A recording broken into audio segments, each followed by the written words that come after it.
Welcome back to the second interview on the controversial podcast. A few months ago, in South Africa, Bancroft was caught tampering with a ball with PCI sandpaper, and I'm here with Base Mum. And I'm going to ask her a few questions on the incident and topic. What is your current feeling on the incident? A little bit disappointed that they still seem to be talking about it in the media and going on about it, and they don't seem to have resolved the issue very well. Okay. Who do you believe was at fault? Australian cricketers were at fault, unfortunately, which is really embarrassing. And but basically, the person who did it and anybody else who was involved in planning to do it, I think. Cameron, what's his name? Cameron Bancroft. Yeah, Bancroft. In the interview after the match, Bancroft did not say. He said he was available. He was not told to do it. He walked up to Dave Warner and Steve Smith talking about it, and he's said he can do it. There's no force for him to do it, as he said. He just went up, told him he could do it, and then went and did it. What do you believe about that? Do you think it's wrong? Is it? I don't. Well, in terms of, I'm not really sure about all the detail because, as you know, I really love cricket to watch, but I don't know enough about it and don't follow the individual players in the first 11 that closely. But I also think that, I've seen cricket clothing before, and the average cricket uniform in its pocket, you don't find sandpaper. So it's not something that you suddenly discover in your pocket and then you do something. Obviously, someone planned to do that. That's a good point. I didn't think about that in the previous one. So you think they've been thinking about that previous the day of doing it? Well, I'm not sure if you find sandpaper in a dressing room very often. I don't know whether you have it in the back of your ute. In Australia, probably do. Well, but looking at... It took some premeditation, don't you think? Yeah, looking at Cricket Australia, it was a bit of sandpaper they used to look after their bats.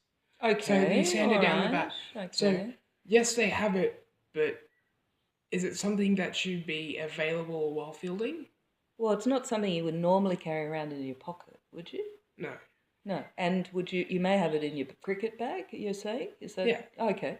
Well, you had to think about it, didn't you? You had to reach down and grab it and put it in your pocket. So whoever did that, which is Bancroft by the sound of it, he's at fault. Now, if someone told him to do it, I think with all things, you've got to have personal responsibility. So unless someone forces you to do it, which you said they didn't, but if they did force him, then that's a bit different. If the captain says, you must do that or you're never getting selected again, well, that'd be awful. That'd be a lot of pressure. Yeah. But if you just did it off your own bat, or if someone said, ha, wouldn't it be funny to do, then you're all at fault.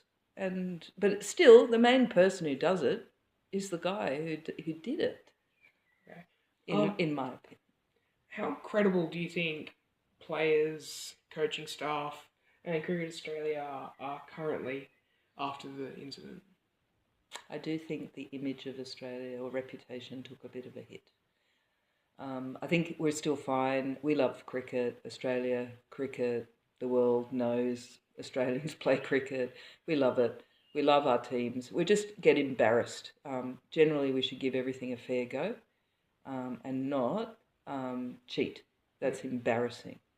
Do you still think after the incident they look to Australia as that fair go nation who plays to win but plays by the rules? Oh, I think yes, in general. I would say if you ask, apart from the competitive nature where every bag in every country, every team in every country will bag each other out, so that's understandable. But I think in general, yes, I think we still have a fine reputation of cricket. I mean, we're the home of Bradman and also, other people like the recent captain, Mark, what's his name?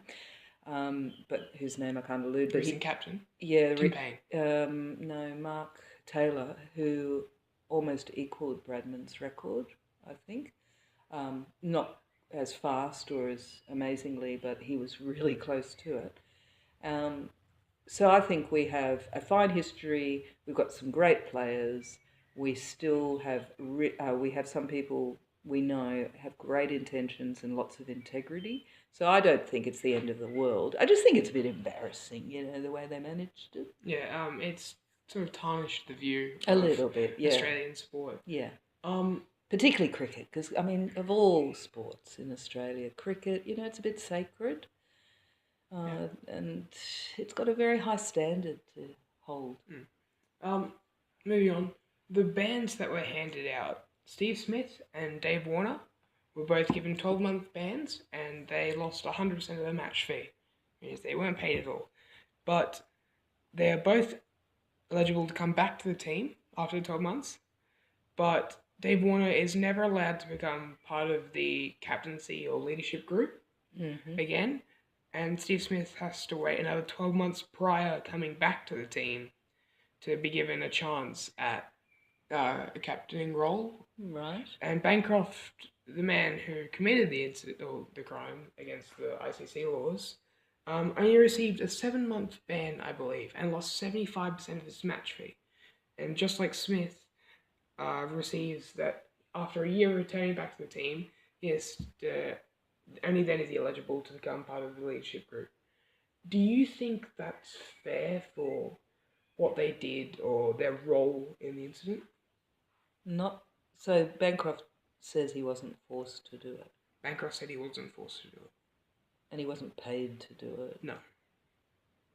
Well, he did it, and I find that really upside down in terms of penalty. Generally, the person who's closest to breaking the rule, and I don't think it was a crime. A real crime is, obviously in the courts, but it's a rule that is set by the by Cricket Australia, presumably, and they broke the rule quite clearly. The person who broke the rule was Bancroft. He should cop the massive penalty. Why did Warner cop the worst penalty? Warner received a harsh penalty, obviously, because he's in the later stages of his career. So why he's not allowed to come back to the leadership group, I'm unsure of. But he wouldn't be given these charges if it wasn't for Smith dobbing him in. Right. If you saw in the same interview, he says the leadership group, the leadership group. He never says I, the captain. He was very quick to blame everyone but himself. And I believe Warner was. No, Smith. Smith was. And because Warner was not in that interview, and a bit interesting that Smith would do that to a vice captain. You shouldn't drop when you're the leader. You don't drop your members, your club members into it. You wear it. You're a leader. That's why you're the leader.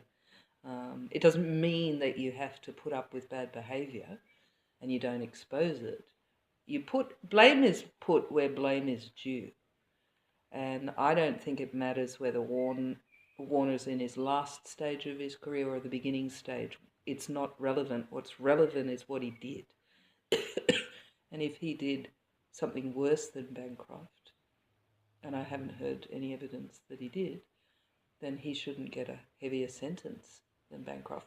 As far as Smith goes, I don't understand his role particularly, but the same thing goes for him. He didn't actually do it as the captain, and if he knew about it and was involved in it, I'm not sure why he's still there. But anyway. Yeah. Do you agree with even before the charges were made, and before the bans were handed out and after the incident, do you agree with what Smith did by not stepping down as captain? Do you believe it was a good show of strength from someone who's still quite young to be able to show that even through a hard patch for him and cricket, he's willing to stand there and not only be the captain, be like the face and be able to take the punishment? If he is involved in the incident, then he should step down. If he isn't involved, but it's a member of his team that's involved, I don't think he should step down. He should offer to step down if that's necessary, but I only think he should go if he was actually involved in ball tampering. Yeah. If he has a person on his team who wants to secretly, that he doesn't know about, that wants to throw a match or for whatever reason, For or match fixing purposes. yeah, for match pick, and he is unaware of it. Well, one, he needs to be closer and more in touch with his team to know what each one is doing. But it's not his fault. He didn't do the tampering, and he could offer to step aside because he's not up to the leadership demands. But he shouldn't automatically step aside. Having said that, if he's in the match-fixing business, he should not just step aside, he should resign and stop playing professional cricket. Not that I have anything against Smith or Warner, I'm just saying... They're both two quality players. They're fantastic players, and I particularly like Warner, his batting. They're really aggressive. They're great. I really like them. You know more about their batting styles and their playing performance than I do. But they're a pleasure to watch, and I like the match that I saw at the Sydney Cricket Ground. It was a pleasure to watch Warner in action. But having said that, what we want is clean players because we want to see the best of the cricket, not fixed cricket. After the incident, Tim Payne was named captain. I don't know much about him. He came into the team at the same time as Smith, but was dropped recently after that time, and I believe he was replaced with Neville. Mm-hmm. And only like a few years ago, I think maybe 1 or 2, he was brought back to the side. So a bit like Smith, he's new to the role. So, do you question making him the captain? Or maybe someone was there no one else to promote? There was obviously the vice captain was Dave Warner. Mm-hmm. Yeah. So do you think they should have put someone in a position like Usman Khawaja or a Sean Marsh? Can I ask why do you think they didn't do that? I think... Is it because of the personality of the person, or is to give him a go? Or no, I think it was to show that they're rebranding as... I think they were trying to pick someone who's new to almost come across as innocent. And that's what I think. Fair enough. No, I wasn't. I'm not criticising your conclusion. It could be right. I think it would have been smarter to bring, obviously, an Usman Khawaja or Sean Marsh up. Usman Khawaja, a starting player, and Sean Marsh, an off-end in and out, and maybe becoming a captain would have... It might have been a great thing for his career by giving him the confidence in games, which he seems to have been lacking while playing, and have a co-captain like a Mitchell Marsh, players like that. That would have been great to have a captain Uzi the Aussie. Yeah. I think that would be great. I am a bit surprised they would put in a sort of a fair novice or a complete novice, I guess, in that sort of very important. To be captain of the Australian cricket team is quite something. Yeah.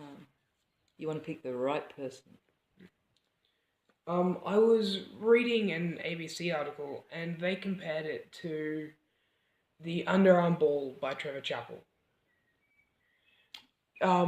Can I just make a point about that? That my first impression is it's not the same kind of thing. They're not the same kind of thing, but yeah. It's the same kind of premise. It's the all we want to do is win, and if we're winning, it doesn't matter how. Yeah. So obviously, when that happened, Trevor Chappell was told by his brother Greg to roll it along the floor, and Cricket Australia seems to have a knack of making unwritten laws need to be written. The aluminium bat, the underarm ball, things like this, where like it shouldn't be done, but it shouldn't need to be said, but it's said. I remember the horrific incident of underarm bowling. It was very embarrassing. We looked like complete, idiots. That's the word I will use. Yeah, I feel... It was shocking, but could I make a distinction? One, as I understand it at the time, technically, and I think it relates to what you're saying about the rules, technically, you were allowed to bowl underarm, technically by the rules. The difference is that in no rule, in no universe, are you allowed to tamper with the ball. It's a totally different thing. That one is throwing a game, right? Now, you could look at underarm bowling as throwing a game. You're not going to look at what's physical. You got to look at what's mental.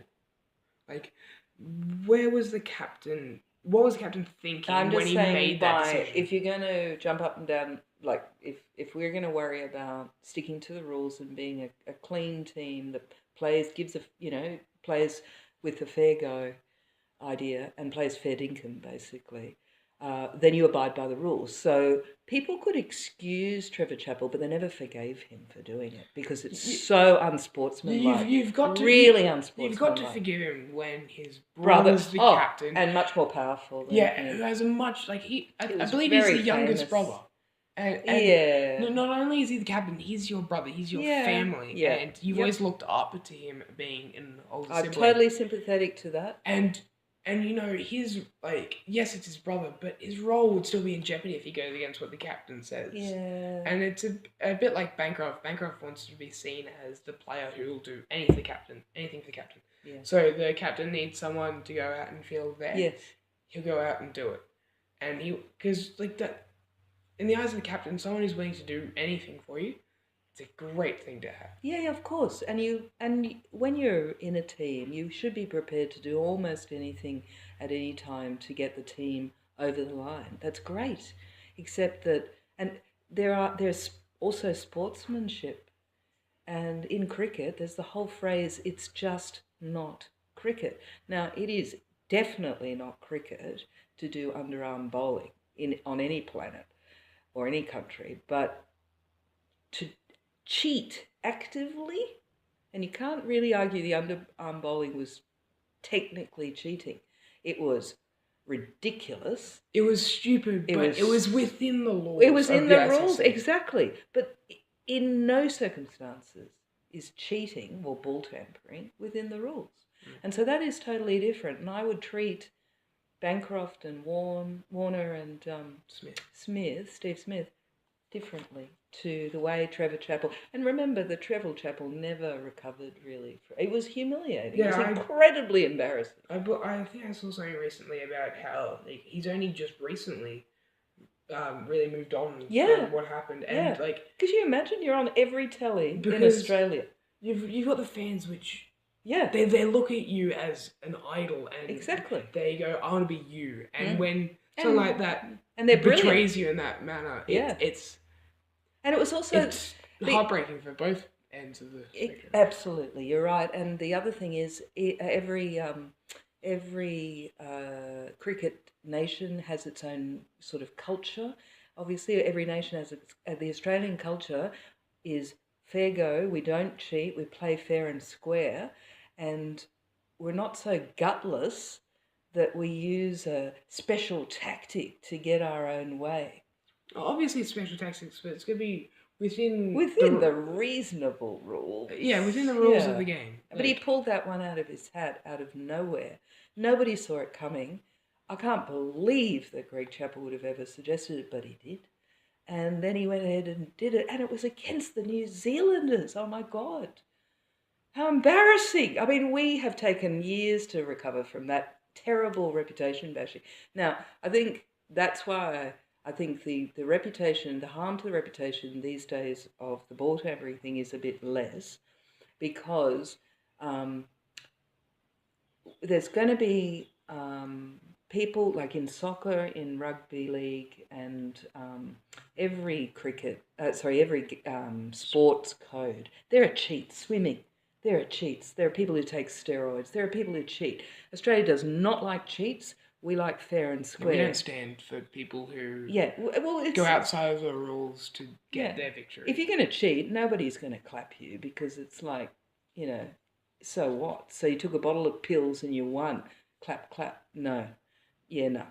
But if you and the problem with the ball tampering is that the difference, I think, is the underarm bowling was gutless, and that was humiliating for every Australian, because no Australian wants to feel gutless.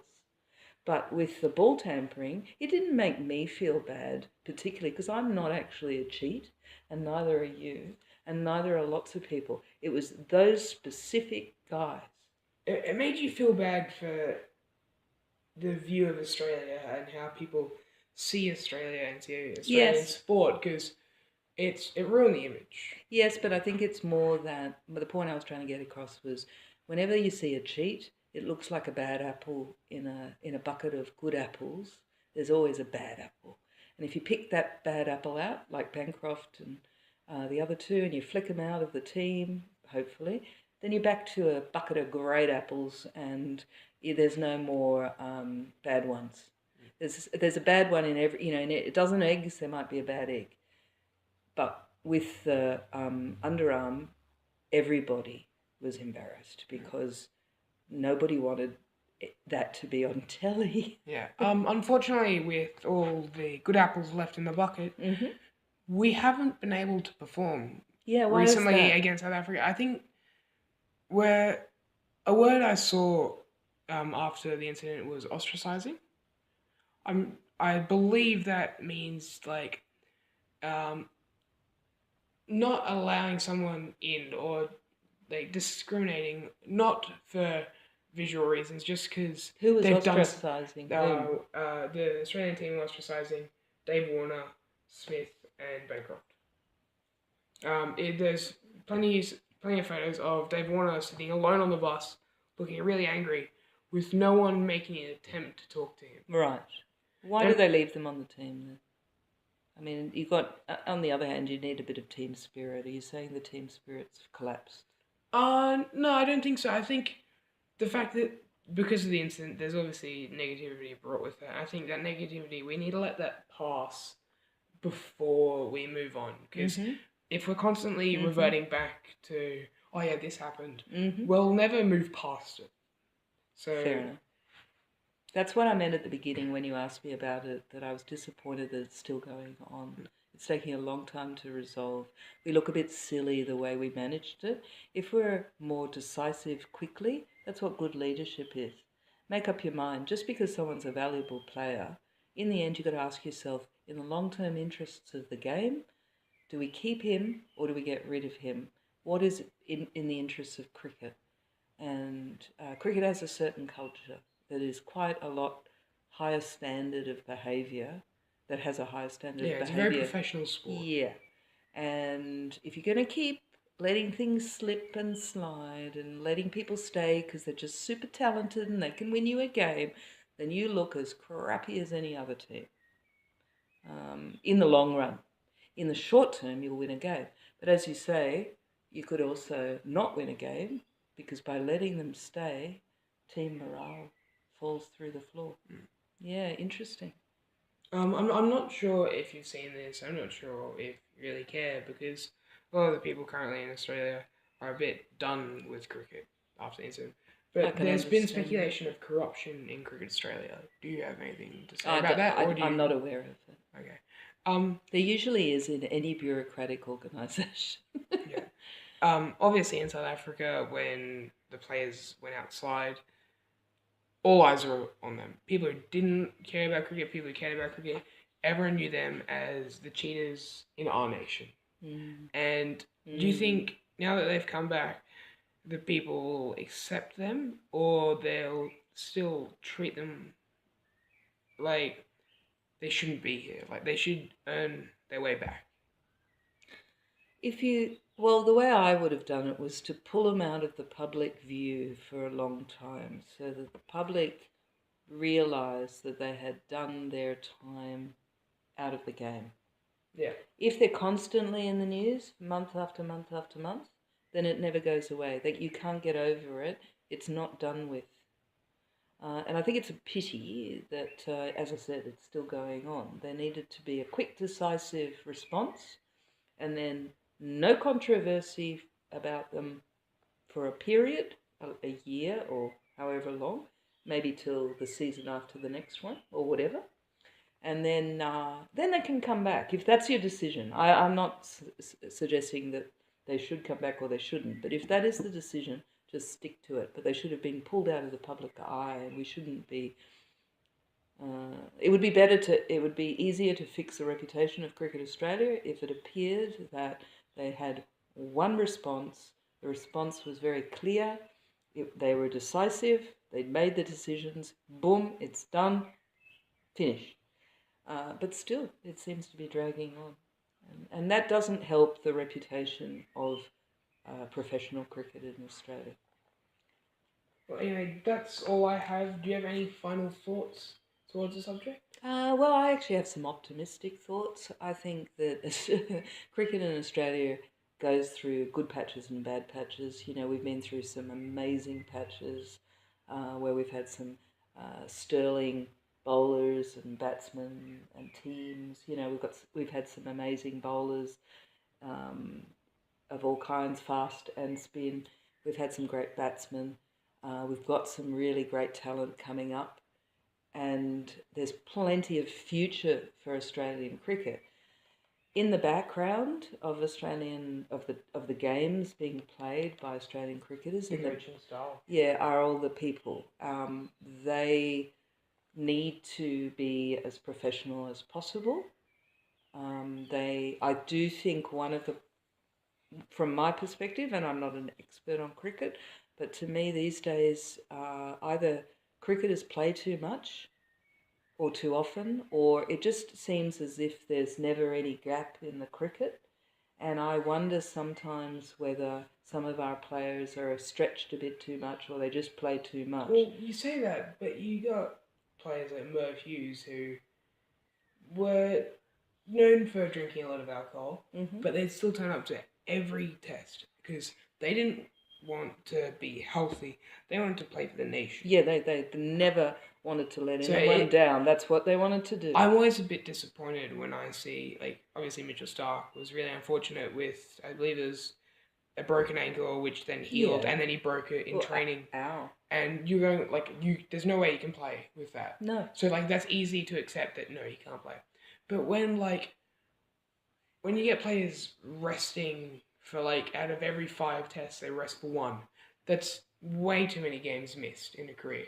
Because imagine what you could do. Like, obviously, people have poor tests, but there's so much more potential to improve when you're playing as many games as possible. Okay, no, that's fair. But don't you think the sheer variety of versions of cricket now with the T20 and the one days and the test mean that these players never get a break? Well, you see, the test players is like the one day squad is now a lot more versatile. It's not the test squad with players shuffled around. It's players from the test squad who are attacking batsmen in the one day squad, and like the Mitchell Starks who bowl extreme pace, and well, you had Dave Warner who was the blistering batsman. And then you got those same people who moved down to the T20s, and then people from the one day squad shift down. And then you got the more explosive players.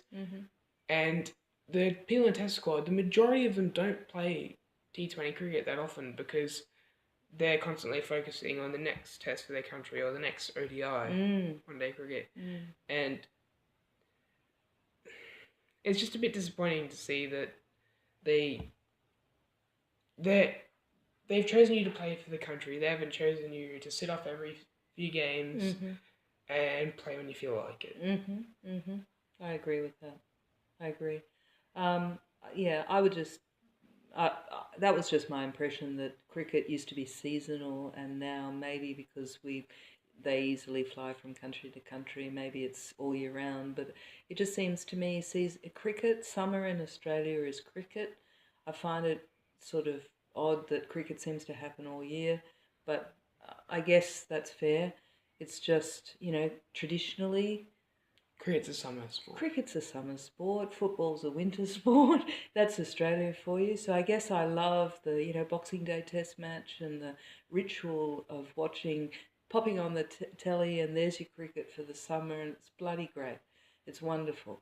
So I just wondered if they were a bit stretched, and sometimes when people are stretched, travelling too much and doing too much, they lose their love for it. It becomes more of a chore, or they end up going for the the fixtures that pay them the most money, or gives them the most exposure, or they try the type of cricket they're not really into, but they get the most sponsorship for. I don't know how it really works, but I just think that I love Test cricket, and I hope that continues into the future, because Australians love cricket, and it's not going away anytime soon, because wherever you look around Australia over the Christmas period, someone will be playing it in their backyard, someone will be playing it on the beach, someone will be playing it in the outback. Cricket, cricket, cricket is spread throughout Australia. And so it's not the end of the world, this Warner, Bancroft, Smith thing. It's not the end of the world. They just have to get over it, and they've got to stop dribbling on about it. They've got to get over it, move on, and lift their standards and try harder. No one's ever explained to me in the end why they bothered to do it in the first place. If they're such good batsmen, why bother? They're in the baking hot South African sun. Yeah, it's hot in Australia. They're there for 5 days. They're standing out in the sun. Yeah. And long clothing, thick clothing. Their brains are they're not operating, they're not thinking as much as they can because of how tired they must feel. They've travelled halfway across the country, across the planet, to sit in the sun for, I believe it's 6 hours a day, 5 days in a row. And when you come down to that 4th, 5th day, mentally, you're not as switched on. Oh, cry me a river. It gets hot at the Gabba. Yeah, and everyone gets tired, but you got to imagine the touring countries are so much more tired, because not only do they have to sit out there, they have the jet lag. They worry about if they get injured here, how painful it is to get back to their country. Okay, I accept all of that, and my final thing I would say is going back to the distinction that I made between the underarm bowling being a problem of a different magnitude to the ball tampering, which is cheating, right? I still think that there was no reason to do it. It shouldn't happen again, but it was a one-off thing, and it isn't a mortal wound on Australian cricket. Okay, I do believe the underarm bowling was a mortal wound. I don't believe this tampering is. I'm not saying that cheating is not bad. I am saying cheating is bad.